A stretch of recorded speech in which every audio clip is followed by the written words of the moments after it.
Welcome, friends, to the second episode of OSA's video podcast, Making It Real. I'm Tim Squire. Corey Bowie. Good to be back with you all. Last week we had our opening session with an episode talking about young people and church. And today we are going to be talking about the reality of the pain of addiction. So we've got a couple guests joining us this morning. Corey, is there anything that you want to put out there before we introduce our guests? Well, we're going to be talking about a book here that we'll discuss a little bit further, but really a lot more to addiction than I was aware. Absolutely. Very much so. And yes, Corey did mention this is the book, Dopamine Nation by Anne Lemke, medical doctor, Finding Balance in the Age of Indulgence. So we're going to be having that kind of as a resource, a tool. But with that, I'm going to switch our camera over and introduce our guests that are with us this morning. Would you please introduce yourselves? Hi, I'm Karen. I'm Shirley. Karen, Shirley, welcome. It's good to have you here. We are going to hear a little bit of a personal story. Karen's going to share with us the making it real side of the pain of addiction, with sharing her story about a family member who has battled addiction in their life. And share with us retired scientists, I guess you could say, right, Shirley? Retired scientists, especially teaching science to kids in school as a teacher. She's going to talk to us a little bit about the science, especially focusing on the reality of dopamine. So with that said, Karen, I'm going to ask you to kind of start us off with your own personal story about what it's like to deal with the pain of addiction. Good morning. I am the mother of a 32-year-old son who is intelligent, humorous, loving, just a great person. He was diagnosed with moderate to severe OCD when he was a freshman or sophomore in high school. And he was on meds for that. And his personality type, because of his sociable personality and severe anxiety, he started smoking pot. And it was also something that, I don't know, seemed like the entire high school class was doing. So that's how he got through high school. He did well in class. He managed to do that, and he was accepted up to UConn campus for the fall of 2007. And it was there that he met two brothers, who introduced him to heroin use. And so we found out about that at Thanksgiving.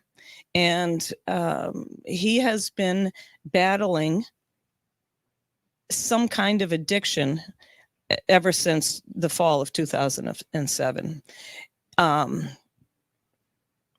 It's been mostly heroin addiction. He's been in and out of detoxes, in and out of 28-day programs. And 28 days, even in the business, they call it a spin dry, because it is never long enough to make a difference in the person's behavior. He has been to some 45-day programs. In Middletown, there's a good one. But again, it is longer. They have excellent resources there, but he still battles addiction, anxiety. And it also has morphed from, it doesn't do heroin anymore. And he says that the doctor at the facility in Middletown wanted him to go on to methadone. And he says that is what saved his life because of the fentanyl addition. And of course, they all know that what you're putting right into your veins is, you don't know what it is, what it's composed of, and it could be lethal. And we've found him convulsing on the floor. Other things that, he pulls through. And now it seems he's using benzos to dull the pain of anxiety. So treating the anxiety is really the best thing. Part of the anxiety comes from not working. And he's someone who needs to use his brain, and I'd like him to use it for more than just figuring out where and when he can get more of what he wants, and illegally. So that is what we've been dealing with since 2007.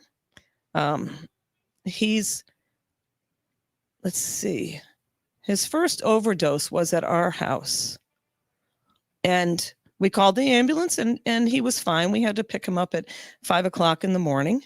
But that wasn't something that changed his life. He fell off a bridge in Hartford into the river, and he stayed on the bank overnight, it down to about 30. He was soaking wet. He had a severe injury to his left leg, and he's pulled through that. But the need to calm his anxiety and deal with his problems successfully has still haunted him. And he now has a place to live, and that has been wonderful. The many places that were found for him in Hartford were always high crime, high gun violence, and of course, every corner sold drugs. So, and that increased his anxiety because he was mugged and held at gunpoint, knife point, etc. So now he lives in a place where he is comfortable. He is a very short distance from a beautiful park. And he has nothing to do all day. So these are the problems that face addicts. He was homeless for years and years. And oddly enough, he told me that homeless people get beat up because people come and mug them because homeless people somehow have drugs on them. So that's the life of a homeless person. You live in shelters, you watch out for yourself, and you never have anything in your pockets. We've gone through 10 cell phones. So as a parent, you deal with it day by day.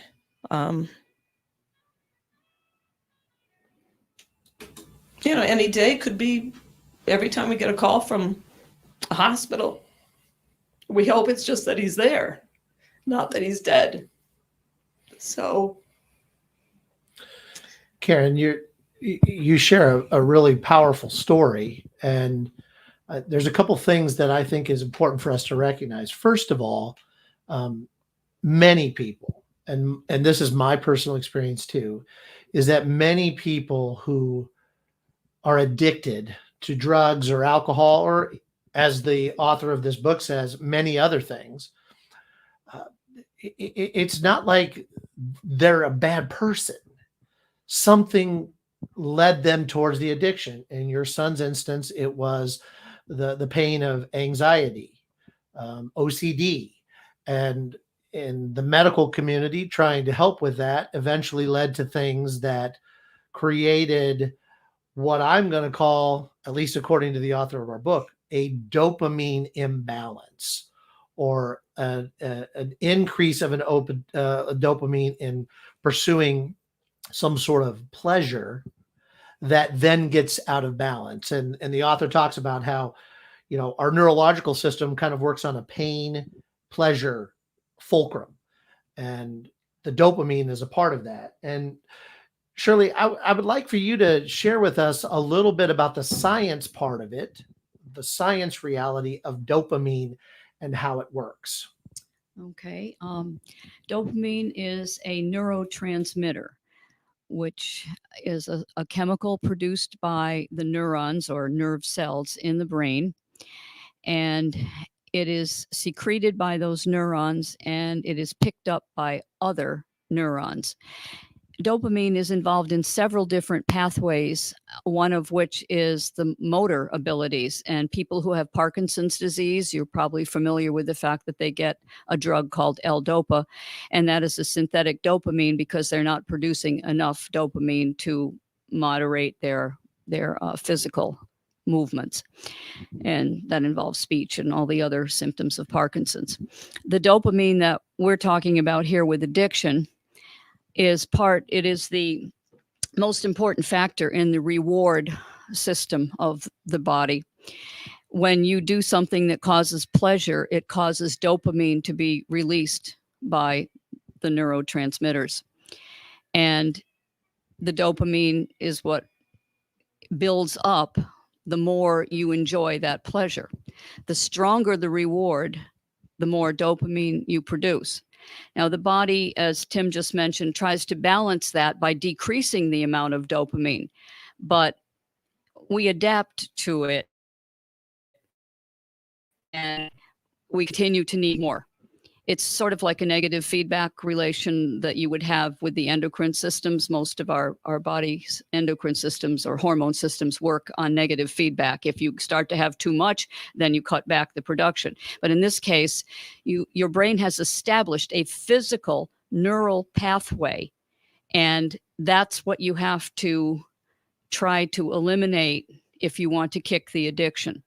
And to reference to Karen's story about the 28 days and the 45 days, it takes really 4 years, according to the author of this book, to finally reset the pathway.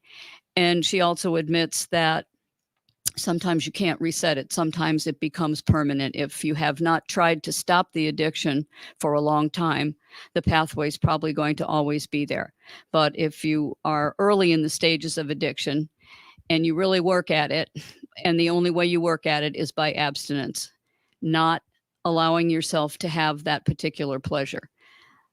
Alcohol addiction, caffeine, nicotine, and also some behaviors like OCD. Behavioral things as well as chemical things we can become addicted to. And a former student of mine who now works in a drug addiction program in Dorchester, Mass, said that they have found by experience that it takes about 4 attempts to quit. And they have to be year-long programs, and the person has to really want to do it because it's very difficult to do. It's very difficult to undo your reward for the pleasure that you like so much. So that works right alongside the what Dr. Lemke talks about in the idea that recovery begins with abstinence. So, and yet we all have probably heard a story. Karen, we've heard your story. You're my office person here at OSA, so I know a lot of your story in dealing with your son. And I think we all would agree that abstinence is the first step towards recovering from that dopamine overload on whatever pleasure it might be. Nicotine, heroin, pornography. People are addicted to pornography. I mean, she talks a lot about that in the book here. And yet, Shirley, you bring up this really important point that it is difficult. And like the author said, and your former student said, it can take like 4 tries in a recovery program before you can finally maybe get to that point where you really start to feel the recovery. What troubles me about that, and everybody out there who's listening or who listen to this when it's recorded, I am not a substance abuse addiction expert by any means. Most of my experience is anecdotal. One of the things that I see on a regular basis, saw it in Illinois, see it out here in Connecticut, is we have these really short-lived recovery programs. Right. Like, Karen, if I have heard you correctly before, you have mentioned that your son has gone into like a 28-day sort of detox program. 28 days doesn't seem enough. Am I wrong on that? Shirley, Karen, what are your thoughts? 28 days does nothing except check a box for the state of Connecticut. Okay. Shirley, thoughts on that, especially from the science standpoint of it? You know, from the science standpoint, it does no good. You may meet someone who started to have an addiction and they go to a 28-day program right away and it works for them because they're highly motivated. So you may hear a success story and say, oh, that's ridiculous that it takes 4 years. But most people don't go to a program until they've run into a lot of problems because of their addiction. They're enjoying their addiction. And then all of a sudden something bad happens. And so they go to a program and that's when the 28 days does no good. I think we need to realize how hard that abstinence part is. I think a lot of us may have had some experience in our lives with addictions with family members. I've had a family member that was addicted to nicotine. I had a family member that was addicted to alcohol. And to put it into perspective, if this author gives you some statistics about what the dopamine increases are. If you like potato chips or chocolate, your dopamine output increases by 55%. For nicotine, it's 150%. Right. For cocaine, it's 225%. For amphetamines, it's 1,000%. Wow. Yeah. Yeah. And that's what's really hard to reward, to stop that reward. So, and yet what the book is offering us, which is comforting, and to me it seems not comforting, is this notion of, yes, abstinence is what gets the brain. This is one of her lessons of the balance that's in the book. Abstinence resets the brain's reward pathway, and with it, our capacity to take joy in simpler pleasures. Well, first, I have to say that and this is what her subtitle of the book is, Finding Balance in the Age of Indulgence, Over Consuming. And I mean, my addiction, sugar. I love sugar. And I know it affects my brain. I mean, I can wake up craving sugar, take some sugar. It feels good immediately. I'm sure that's the dopamine, right, Shirley, kicking in. Yes. But then I have that crash where all of a sudden I feel the pain side of that pain pleasure balance, almost as if my body's saying, too much sugar, Tim. We got to bring this down a little bit. But this abstinence resets it. But as Karen, you mentioned, and what we share here, the programs that we have for recovery aren't long enough. I mean, Shirley, let me ask you, if somebody came to you from a scientific standpoint and said, I really want to overcome this addiction I have to drugs, and they said, I want to go to a recovery program, how long should I go? What do you think would be the time needed for an addiction recovery program? Well, it would depend somewhat on how long this addiction had been going on. If it was relatively recent, they might start with a 1-year program. I don't know firsthand, say the Institute of Living in Hartford has drug addiction programs, and I don't know if they ever start anyone off saying you need 4 years. I think probably 1 year. Do you know, Karen, if? I do know that Michael tried to get into the Institute of Living, and they said that he needed to try and commit suicide before they would let him in. So he never went there. Okay, well, that's how much I know about the Institute of Living. But I don't know any facility that would start you off saying, well, you need 4 years. That would be pretty depressing to anybody. So I imagine everybody starts off with a 1-year program. You just might have to repeat it 4 times. And yet Or Karen, more. Karen's mentioning that to get into something like a year-long program, you almost have to attempt to do something catastrophic before they'll welcome you in. Am I hearing you correctly, Karen, on that? That is correct. For the Institute of Living, maybe not all of them are like that. Yeah, well, I would hope that they're not all like Yeah, that. I I would mean, hope that would be very troubling. I have a comment. Yes, please. We talked about the dopamine and that you have to try and keep repeating that, and that abstinence is the key. But I know that Michael has said, and he's been clean from heroin for a while, and he said to me, I don't enjoy things the way I used to. It's kind of hard to be happy. Hmm. And that's a hard thing to fight.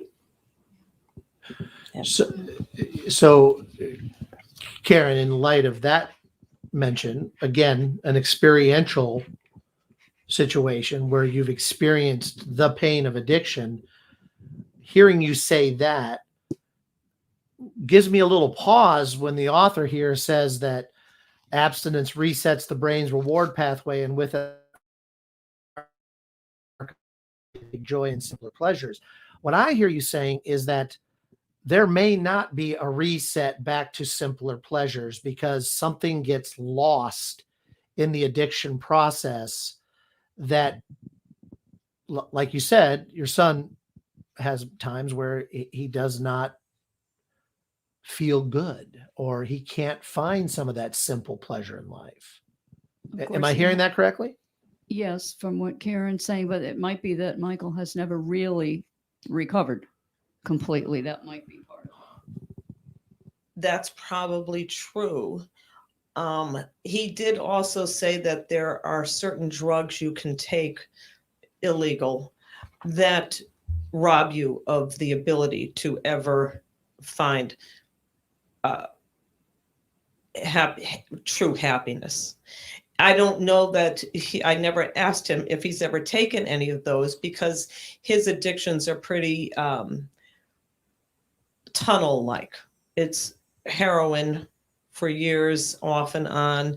And then now it's more benzodiazepines, but not all the time. And so I don't think he's been clean long enough to have a reset. I see. Or possibly it's been too long for these drugs that he's been taking that it can't be reset. I hope that is not the case. So if I'm hearing you correctly, Karen, there are some illegal drugs that, in a sense, destroy the dopamine pathways to the point that you can't recover? That is my understanding. Okay. All right. Shirley, anything that from a science standpoint that confirms that? I mean, I don't even know what drugs those would be, but Well, she mentions a few in the book here, but I don't have any personal knowledge of that being the case. Yeah, Okay. she does.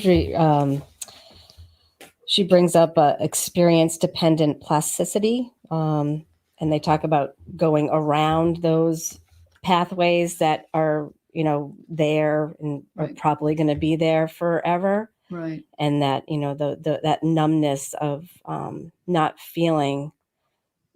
They allude to the fact that there's possibilities of overcoming that and going. Right. Finding different pathways. Our And I think- brains are remarkably flexible. Yeah, and people who are told they can never walk again and do, because Right. we establish so yeah, that I think that's where Definitely. she's saying to find different ways to bring pleasure to yourself, that you have to find different pathways to get there.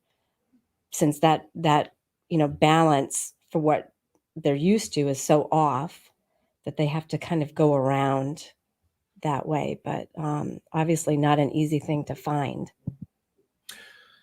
And this kind of leads me to the end of her book, where she talks about, it's almost like she tells some personal stories about how people, I mean, she had permission from some of her patients to tell their actual stories. And then the book seems to move towards this idea that it takes a community of people to help somebody recover. And she gets into this chapter. Well, first of all, she talks about some of the emotional things that are necessary as part of the abstaining process, radical honesty. That one of the things you have to move away from is living lies in your life, and that lies perpetuate the addiction. And so she talks about radical honesty, but then she gets to this chapter, and this one really surprised me. And I just finished reading this last night. It was a chapter titled Pro-Social Shame. And basically what she talks about in this chapter is there are two different types of shames within society. There's destructive shame, and then there's pro-social shame. So let me just share with you the definitions of those. In the destructive shame, she basically says that destructive shame is when you try to be honest and the community you're a part of shuns you because of it. And the example she uses is a woman who had a variety of addictions, which included drugs, went to her church, the church elders, and said to the elders, I'm going to be totally honest with you. I'm going to do radical honesty here. And they were like taken aback by what she shared. And then they were like, well, don't talk about this with anybody else in the church. And so what the vicious circle that's destructive shame is that you're shamed by society, which then leads to lying. Oh, I'm not going to tell the community about it, so I'm going to make up some sort of thing, which then the lying leads to isolation, and then the isolation leads to overconsumption. My experience with people that have battled addiction, that is a true circle, especially when you get to the part of the isolation, which then leads to more overconsumption, which I think many of us can maybe relate to at some level because of the isolation of COVID. The flip side of that is something that she calls the pro-social shame, where somebody's over-consuming something, which has created an addiction. They have a shame about it, but they're radically honest with their community. The community accepts them because we're all human beings and none of us is perfect, which the acceptance then leads to belonging and decreased consumption. The classic example of that is AA.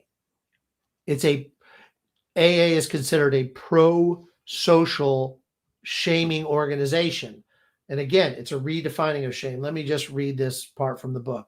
Pro-social shame is further predicated on the idea that we are all flawed, capable of making mistakes, and in need of forgiveness. The key to encouraging adherence to group norms without casting out every person who strays is to have a post-shame to-do list that provides specific steps for making amends. That is what AA does with its 12 steps. The pro-social shame cycle goes like this. Overconsumption leads to shame, which demands radical honesty and leads not to shunning, as we see with destructive shame, but to acceptance and empathy, coupled with a set of required actions to make amends. The result is increased belonging and decreased consumption. Thoughts? Does that make sense? That very quick overview of destructive versus pro-social shame? Well, it certainly does, but it's harder, easy to say, harder to do. Yep. Situation. Yes, I agree, Shirley. In fact, one of the stories she shares in there was about a woman who had been in recovery from alcoholism for like 5 years. And, you know, she was in AA groups. She had a sponsor. She was doing all of the right things. She went on a vacation to somewhere in Europe and accidentally took a drink of something that had like 0.5% alcohol, which is kind of what a non-alcoholic beer in the United States has. And she was mortified, but being radically honest, she went home, told her sponsor, and her sponsor said, "You now have to reset your sobriety date." She's like, "What?" And he's like, and at first it seemed like that was like too tough of a response. But she did it, and she in the process realized that that probably really helped her from possibly falling off the wagon, so to speak, and letting, oh, well, I was in Europe. It was a small amount of alcohol. It didn't lead to any problems, which those kind of trying to fool yourself moments cause all of a sudden to where you realize, oh, I've relapsed. And that strictness of the 12-step process and her sponsor was what was still a sense of belonging and acceptedness. She wasn't shunned. Oh, you drank, don't ever come back to the group again. But was told, here's the norms, here's the rules. This is what you need to do. She did it. And I think she's like pushing 20 years sober now. So I don't know, that's fascinating. The other thing that was interesting from a religious standpoint, and I don't know if I could, while I'm looking for that, does anybody have any comments about the pro-social? Well, as I was reading this and we're talking about the 12-step program came to my mind, and I'm just wondering, Karen, is there anything similar to that in the the world of the drug addictions? Yes, there's an NA group, Narcotics Anonymous, and there's and it's based the same way as the AA, and some AA groups welcome any kind of addiction. However, my son has found that some AA groups are strictly alcohol related, and they don't really welcome people who have a drug addiction, for instance. So the NA is the same way, and it helps at times, but I think it's a great support group for both parents, which is the one I went to, and for the children. But I also have to just have a side comment that the lying is part of addiction. If you are an addict of anything, you create lies, and you know darn well you're creating the lies. And that's part of the reason that families tend to withdraw from the addict, because there's lying, stealing, and the families take it as an affront. We're a family. How you love us. We love you. How could you do this? But from an addict's point of view, they are solely focused on getting the relief from whatever it is, even if it's withdrawal, getting the relief in any way possible. And if you ask an addict, or if you tell them, oh, you took this years ago, you stole this from us, or took money or something, they won't remember. That is not part of a conscious thing that they, or maybe it's some way that your brain helps to save your self-esteem a little bit, because you would feel bad when you're sober about stealing from your parents or your family members, whoever they may be. So I just want it clear that the lying is part of any addiction. So in light of that, Karen, it seems to me that the recovery process, I'm going to guess here, having not participated in a recovery process or a recovery program, that the process of breaking the addiction also includes having to learn to be radically honest. Yes, to your family, to yourself. to yourself, to the others around you who are holding you accountable, to the people that are in the year-long rehab with you. It just seems to me that that would be a key part of the recovery. The only problem, I mean, yes, being radically honest, and my son and I have had amazing conversations, and it's always after a discovery of some unsettling event. And we have had wonderful conversations. He is brutally honest, although he did tell me he will never, ever, ever tell me how much pot he smoked in high school. And There might be a lot of parents that don't want to know that. but, well, that's true. Um, So that, but, and with the benzos, it destroys your memory while you're taking them. And so that being brutally honest from an addict's point of view to yourself and to others, you have to have a memory of things that you did. Gotcha. And so it makes it a little more difficult. Yeah. I did find that one quote about, and this is probably part of the brutally honest and discipline and the pro-social shame.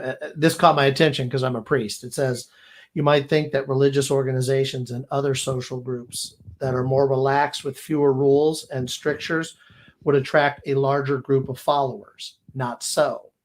Stricter churches achieve a larger following and are generally more successful than freewheeling ones because they ferret out free riders and offer some more robust club goods.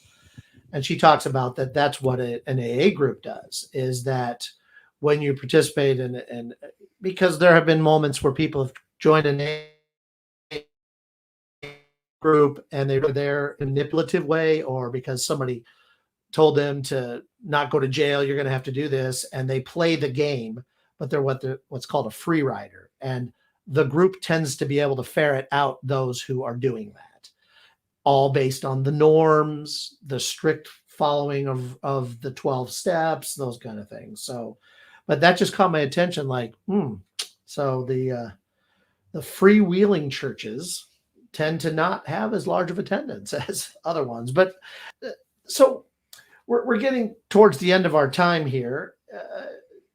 What, in light of this idea that addiction requires abstinence, requires some sort of recovery process, and it's long, it's arduous, it's difficult. Is there a role that the church, and by the church I mean not just OSA, but the church at a larger perspective, should be doing to make it more possible for somebody addicted to anything can find healing? Is there something we can do? Is there something we should be doing? And anybody have a thought on that?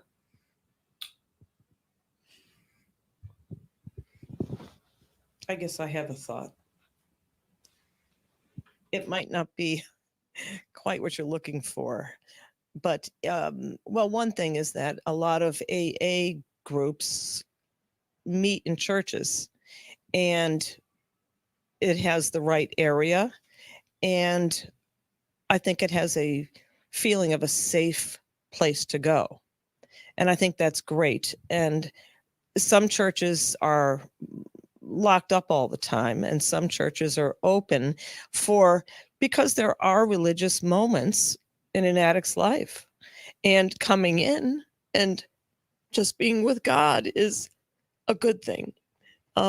But you also have to be practical in that you need to lock up stuff because, again, they go through a period if they're looking for something, and they're going to do stuff that they would never, ever, ever do in a regular period of their life. So I think churches do have a role, and our church in particular is very open. And I think we could accept addicts if they, and I don't know about the freeloader or whatever it was. But I think we are open and accepting, and I think it would be good for us and it would be good for the addict to be taken on their own terms. Shirley, any thoughts on that? No, what Karen said sounds good, but I'm not into the philosophy as much as I am the science, so I really Yeah. don't have a plan. Corey, thoughts? Well, I would hope that our community would be, we say we're open. So I would hope that we would be accepting. I know in that circle they talked about, and, you know, you want we have such a beautiful place, and people have this thought about what our community is like. And there's probably a lot that we don't know about even the people in our parish, and maybe we need to talk more about it. Yeah, that could be. I'm a couple things come to mind. First of all, I do think it would be smart of us to make sure that an AA group or an NA group knows that our facility is available. I mean, why not? I mean, we have a parish hall where meetings can be hosted. If they want a little bit more privacy, there's a nice big area downstairs. I also am wondering if we need to be a little bit more diligent about encouraging lawmakers, encouraging the recovery organizations to come up with a better way to make it possible for somebody to be in a recovery program. I mean, it just appalls me, Karen, to think that and tell your son, well, until you're at the point of committing a suicide or trying to do that, we're not going to see that. That just seems absolutely ridiculous to me. And so I wonder if we need to be radically influencing with our own radical honesty as an organization, challenging other organizations to do better. That just, because I'm with you, Karen. I experienced a very similar thing back in Illinois. A young woman who was addicted to heroin literally would go to the ER and they would basically just say, go home.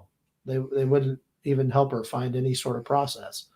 And that's just appalling to me. So I think we have our work cut out for us. Not only I'm confident that OSA would be open and supporting to anyone, but maybe even push that envelope a little bit, create an opportunity for Alcoholics Anonymous, Narcotics Anonymous organizations to use our facility and start pushing these recovery institutions to do better. So, Corey, any last thoughts as we wrap up our time together?